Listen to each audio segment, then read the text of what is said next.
नमस्कार साथियों, आप सभी का मेरे चैनल में स्वागत है। Welcome back to my channel.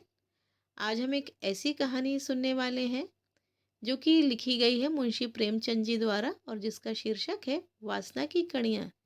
इस कहानी को सुनकर हम समझ पाएंगे कि वासना कभी कैसा रूप ले लेती है कि हमारी जान पर भी बनाती है। वासना को अपने पास आने से पहले दिमाग से काम लेना बहुत ज़रूरी है। तो चलिए सुन लेते हैं ये कहानी, मुंशी प्रेमचंद जी की लिखी हुई वासना की कड़ियाँ। मुल्तान की लड़ाई को जीतने के बाद घमंड में चूर कासिम चला आ रहा था। शाम हो गई थी और सारा लश्कर आरामगाह की तलाश में था, लेकिन कासिम अपने मालिक की सेवा करने के ख्यालों में था। वो उन तैयारियों के बारे में सोच रहा था जो उसके स्वागत के लिए दिल्ली में की गई होंगी। सड़कें झंडियों से सजी होंगी, गलियों चौराहों और नौबत खाने, फाटक या द्वार के ऊपर का वह स्थान जहां वाद्य यंत्र बजाए जाते हैं के ऊपर गीत गाए जाएंगे। यही मैं शहर के अंदर दाखिल होऊंगा, शहर भर में मेरे स्वागत के लिए लोग खुशी से चिल्लाने लगेंगे।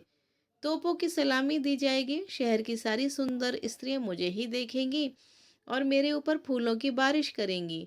बड़े बड़े लोग मेरे स्वागत के लिए महल के द्वार तक आएंगे। मेरे दरबार में पहुंचते ही हुजूर जैसे ही मुझे गले लगाने के लिए उठेंगे, मैं उनके पैर चूम लूंगा। आह, वो समय कब आएगा। कासिम ने इन्हीं ख्यालों में झूमता हुआ घोड़े को भगाया और सारे कैदियों के झुंड, घायल सिपाहियों को, लश्कर को भी पीछे छोड़ दिया। लश्कर के आगे मुल्तान के राजा की बेगमें और शहजादियां और उनके नौकर चाकर थे। इन सवारियों के आगे और पीछे हथियारबंद ख्वाजा सहराओं का एक बड़ा दल था। कासिम अपनी धुन में घोड़े को आगे बढ़ाया जा रहा था। तभी अचानक उसने एक सजी हुई पालकी में से दो आंखों को बाहर झांकते हुए देखा। कासिम दो पल के लिए चौंक सा गया। उसे अपने दिल में एक कपकपी सी महसूस हुई। वो नजरें कासिम के दिल के किसी एक कोने में घर कर गईं। उसके सामने वही दो आंखें घूम रही थीं। उसके दिल में एक मीठी मीठी चुभन सी, एक बेसुधी सी होने लगी। उसका रोने को मन कर रहा था। उसके दिल में दर्द का एहसास जाग गया था, जो प्यार की पहली मंजिल होती है। थोड़ी देर बाद कासिम ने हुक्म दिया, आज हमारा यहीं ठहराव होगा। आधी रात गुजर चुकी थी। लगभग सारे लश्कर के आदमी गहरी नींद सो चुके थे। पड़ाव के चारों ओर मशालें जलती दिख रही थीं। जो जवान सुरक्षा में थे वो भी जमाइयाँ ले रहे थे, लेकिन एक कासिम था कि उसकी आंखों में नींद बिल्कुल ना थी। वो अपने आरामदायक खेमे में बैठे हुए सोच रहा था, क्या उस स्त्री को एक नज़र देख लेना कोई गुनाह है।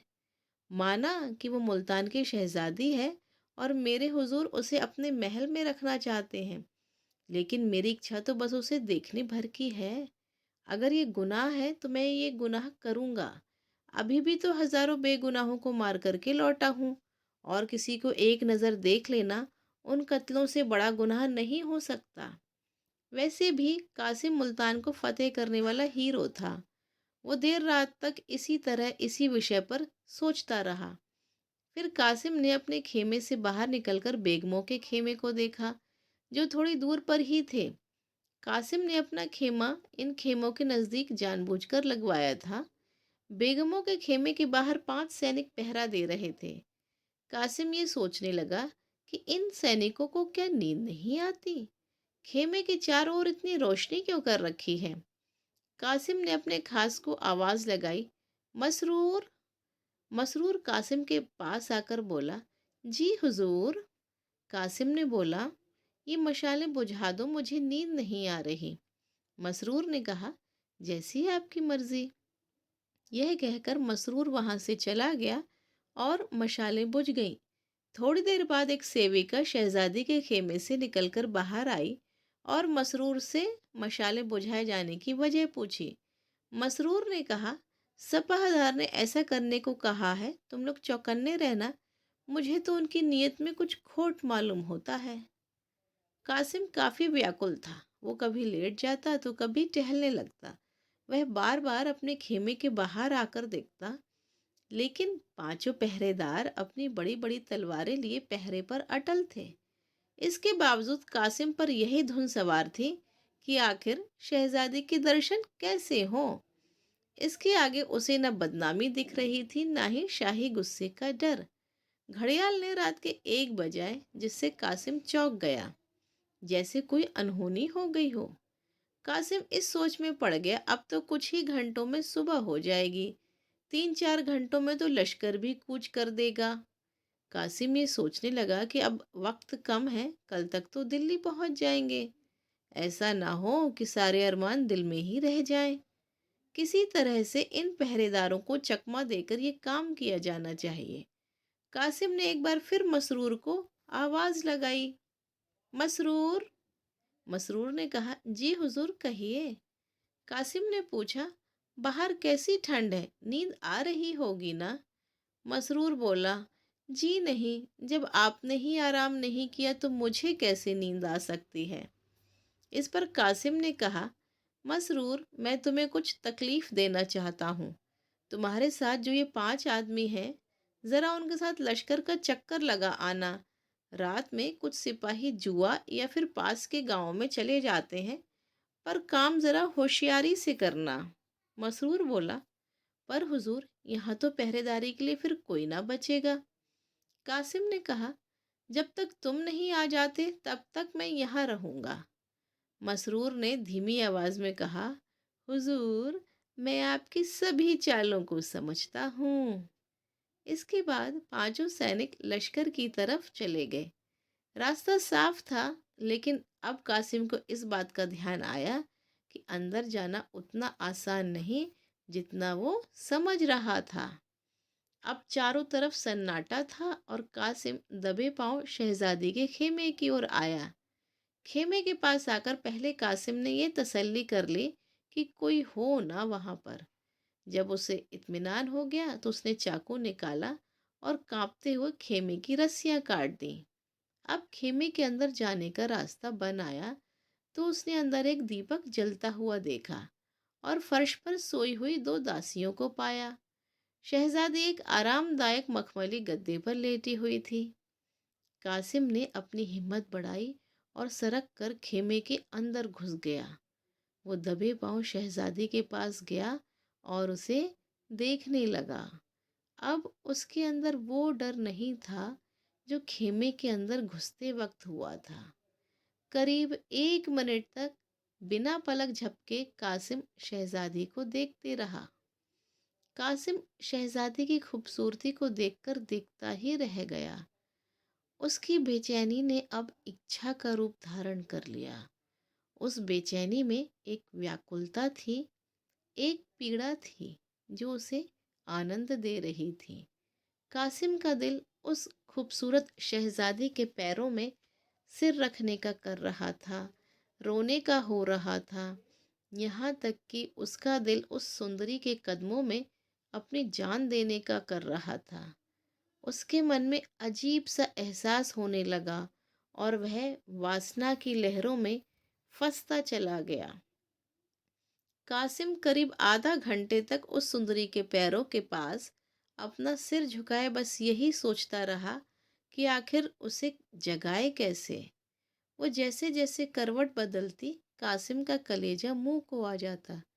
कासिम ने जिस दिलेरी, जिस बहादुरी से मुल्तान को जीता था, धीरे धीरे वो दिलेरी उसका साथ छोड़े जा रही थी। फिर अचानक कासिम ने एक गुलाब पोश, यानी कि गुलाब जल रखने का पात्र, उसको देखा जो एक चौकी पर रखा था। उसने गुलाब पोश उठाया और फिर सोच में पड़ गया कि शहजादी को जगाऊं या नहीं। अंत में हिम्मत कर कासिम ने शहजादी के चेहरे पर गुलाब जल के कई छींटे डाले, जिससे शहजादी की नींद खुली और उसने अपने सामने कासिम को पाया। कासिम को देखकर उसने फौरन अपना चेहरे नकाब डाला और धीरे से मसरूर को आवाज लगाई। इस पर कासिम ने कहा, जी, वो मसरूर तो यहाँ नहीं है, लेकिन आप मुझे अपना ही खादिम समझिए। शहजादी ने अपना नकाब ठीक किया और खेमे के कोने में जाकर खड़ी हो गई। कासिम को आज पहली बार अपनी वाक शक्ति को लेकर यह एहसास हुआ कि वो कितना गंभीर आदमी है। उसे अपने जज्बात बयां करने में हमेशा झिझक होती थी। कासिम ने कहा, मैं जानता हूँ कि मैंने गलती की है। आप इसकी जो सजा सही समझे वो मुझे मंजूर होगी। कासिम ने शहजादी के सामने आह भरते हुए कहा, मैं ही वो बदनसीब इंसान हूँ जिसने आपके बुजुर्ग पिता और भाइयों को मारा है। मेरे ही हाथों से मुल्तान के हजारों जवान भी मारे गए। सल्तनत तबाह हो गई और आपको ये दिन देखना पड़ा। लेकिन आपका ये मुजरिम आपके सामने है। आपके एक इशारे पर मैं आपके लिए न्यौछावर हो जाऊंगा। मुझे ये आज मालूम हुआ कि कैसे बहादुरी के पर्दे में मन की इच्छा इंसान से किस तरह के पाप करवाती है। काश मेरी ये आंखें पहले खुली होती। कासिम ने अपने दिल का सारा हाल शहजादी के सामने कह दिया। भावनाओं में उसने अपने दिल की पीड़ा का ऐसा वर्णन किया कि उसके पास जो शब्द थे वो भी खत्म हो गए। अपने दिल की बात कहने की उसकी सारी इच्छा पूरी हो गई। कासिम वहां से हिला तक नहीं, बल्कि उसने अपनी आरजुओं के लिए एक कदम और आगे बढ़ाया। मेरे इस पूरे विवरण का फायदा ही क्या? अगर हाले दिल ही सुनाना होता तो किसी तस्वीर को सुना देता। वो तस्वीर मेरी कहानी को ज्यादा ध्यान से और खामोशी से सुनती। कासिम के दिलो दिमाग में बस यही चल रहा था कि काश मैं भी इस सुंदरी की आवाज सुन पाता। मेरे इस दर्द का उसके दिल पर क्या असर हुआ हो, ये मालूम हो पाता। काश उसे इस बात का एहसास होता कि जिस आग में मैं जल रहा हूँ उसकी थोड़ी सी आंच उधर भी पहुंच जाती। उसकी आवाज़ कितनी मीठी होगी। इस सुंदर शहजादी की आवाज़ सुनने में कितना मज़ा आएगा। अगर कहीं वो भी मुझसे प्यार करती होगी तो तो फिर मुझसे खुशनसीब इस दुनिया में कोई और ना होगा।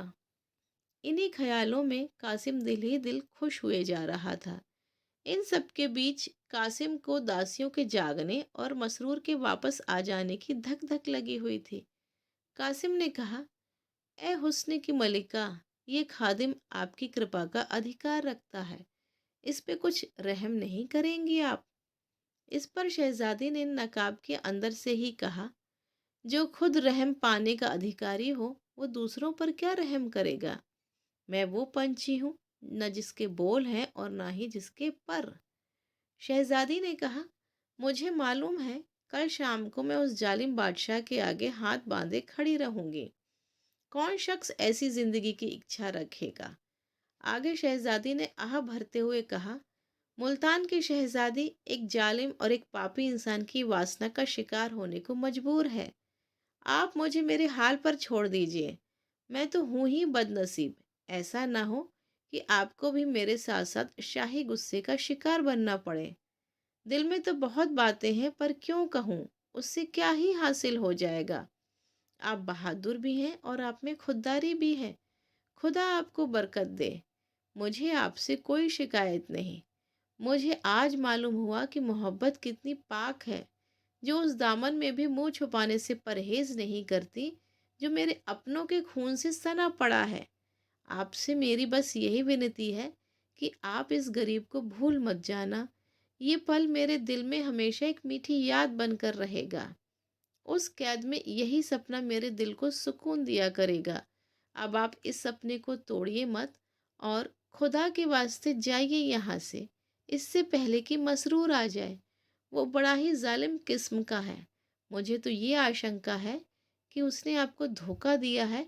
इसमें कोई भी शक नहीं कि कहीं वो यहाँ ना छिपा बैठा हो। उससे आप थोड़ा होशियार रहिएगा। अब आप जाइए। खुदा हाफिज। यह सब सुनने के बाद कासिम ख्यालों में डूब गया। उसने जो कभी सपने में भी नहीं सोचा था वो पूरा हो गया। वो गर्व से फूला ना समा रहा था। वो अपने आप को दुनिया का सबसे खुशकिस्मत इंसान समझ रहा था। कासिम के दिल ने कहा, मैं इस खूबसूरत स्त्री के लिए क्या कुछ नहीं कर सकता। मैं क्यों डरूं बादशाह से? मैं बादशाह का गुलाम नहीं। मेरी बहादुरी की किसी भी दरबार में कद्र हो सकती है। मैं इस गुलामी की जंजीर को तोड़ डालूंगा और एक ऐसे देश में जाकर बस जाऊंगा जहां बादशाह तो क्या उसके परिंदे भी ना आ सकें। हुस्न का आशीर्वाद हो तो मुझे किसी और चीज़ की इच्छा नहीं। मैं अपनी इच्छाओं का गला क्यों घोटूं? इन्हीं विचारों को मन में सोचते हुए कासिम ने तलवार निकाली और बोला, जब तक मुझ में दम है तब तक आपकी ओर कोई आंख उठाकर भी नहीं देख सकता, चाहे फिर वो बादशाह ही क्यों ना हो। मैं दिल्ली के हर कूचे में खून की नदियां बहा दूंगा, पूरी सल्तनत को तबाह कर दूंगा।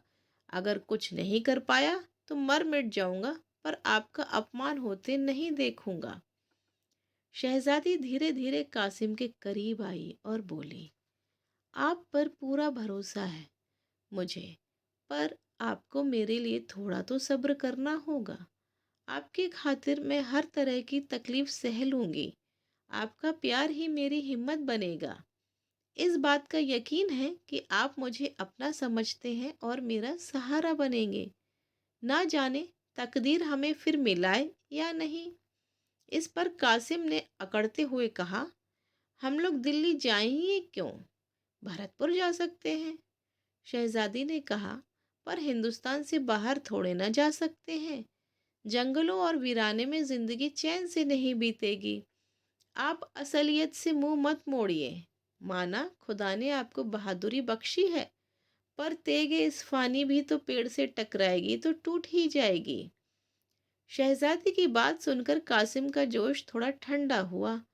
कल्पना की दुनिया का जो भ्रम उसकी आंखों पर था वो हट गया। उसे अपनी बेबसी साफ साफ दिखाई देने लगी। कासिम बोला, अगर आपको मेरे साथ जंगलों में जिंदगी बिताना पड़े तो क्या? मोहब्बत में तो दुनिया की नेमतें भी फीकी लगती हैं। इस पर शहजादी ने कहा, पर मुझे ये मंजूर नहीं कि अपनी भलाई के लिए मैं आपकी जान खतरे में डालूं। खुदा वो दिन कभी न लाए जिससे कि आपका बाल भी बांका हो। आपकी खैरियत और बहादुरी की खबरें ही मुझे इस कैद में तसल्ली देंगी। मैं आपकी खातिर वो सब सह लूंगी, ताकि अगर कभी मौका मिले तो आपसे दो चार बातें कर सकूं। यह सब सुनने के बाद भी कासिम वहां से हिला तक नहीं।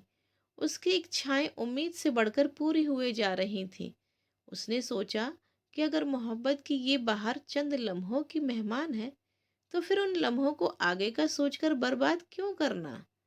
अगर तकदीर में इस हुस्न की मल्लिका को पाना नहीं लिखा है, तो फिर ये मौका क्यों हाथ से जाने दूं। कौन जाने मुलाकात का मौका फिर मिले या ना मिले।